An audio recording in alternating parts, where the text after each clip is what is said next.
ஒரே ஒரு முறைதான் கொளத்தூருக்கு தலைவர் போனார். அதுல 5 நிமிஷம் கூட பேசல. சேப்பாக்கம் மிஸ் ஆயிடுச்சு அன்னைக்கு.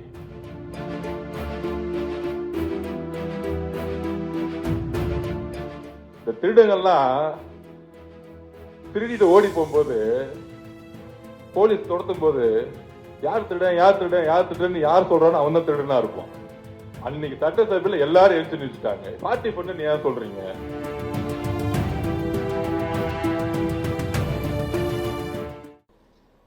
நாளைக்கு சட்டசபை பட்ஜெட் கூட்டத்தோட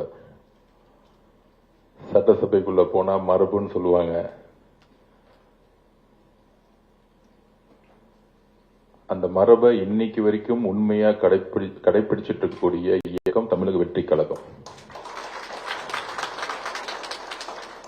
நமக்கு அனுபவம் இல்லைன்னு சொன்னாங்க, சட்டசபை எதிர்கொள்ள முடியுமான்னு சொன்னாங்க.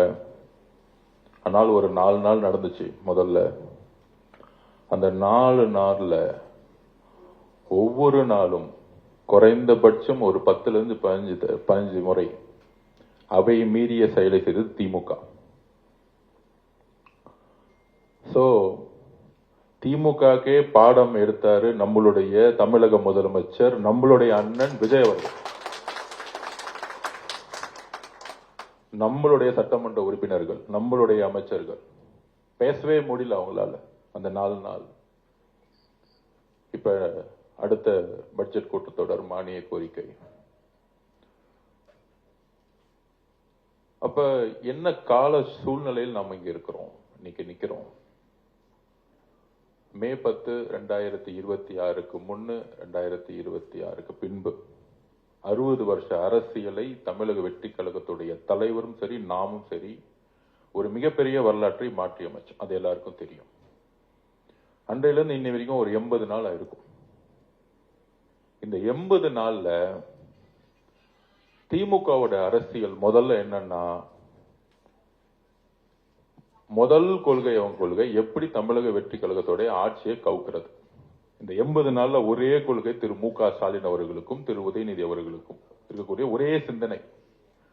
இது நம்ம சொல்லல, திரு மு.க. ஸ்டாலின் அவர்களே சொல்றாரு மீட்டிங்ல, 6 மாசத்துல உங்களுடைய ஆட்சி இருக்காது. 57 எம்எல்ஏ ஜெயிச்சவரு எப்படி 6 மாசத்துல ஆட்சி இருக்காதுன்னு சொல்ல முடியும்? திரு மு.க. ஸ்டாலின் அவர்களுக்கு என்ன எங்க இருந்து எம்எல்ஏ கிடைக்கும்? நம்மளை பார்த்து குதிரை பெயருங்கிறாங்க. 57 எம்எல்ஏ இருக்கக்கூடிய மு.க. ஸ்டாலின் எப்படி ஆட்சியை உருவாக்குவார்? எப்படி தமிழக வெற்றி கழகத்தை பார்த்து ஆட்சி இருக்காதுன்னு சொல்ல முடியும்? அதுக்குதான் இந்த குதிரை பேர வழக்கு. திரு செந்தில் பாலாஜிய கரெக்டா போலீஸ் டார்கெட் பண்ணி நம்ம கிட்ட இருக்க எம்எல்ஏ கிட்ட எல்லாம் போன் பண்ணி 50 கோடி கொடுக்கிறேன், 100 கோடி கொடுக்கிறேன், உங்களுக்கே எதிர்காலம் இல்ல, கொளத்தூர்ல டோட்டலா தோத்துட்டு வீட்டுல உட்கார்ந்துட்டு இருக்கீங்க. 60 வருஷம் 75 வருஷ கட்சி,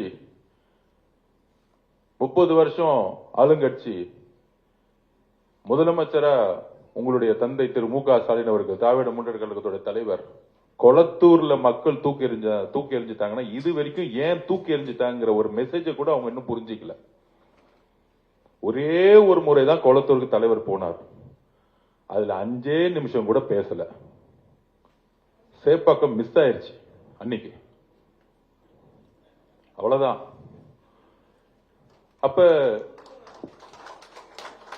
அப்ப கொளத்தூருடைய தோல்வி ஒட்டுமொத்த திமுகவுடைய கடைசி சாம்ராஜ்யத்துடைய அத்தியாயம். இதுதான் தமிழக மக்களுடைய தீர்ப்பு.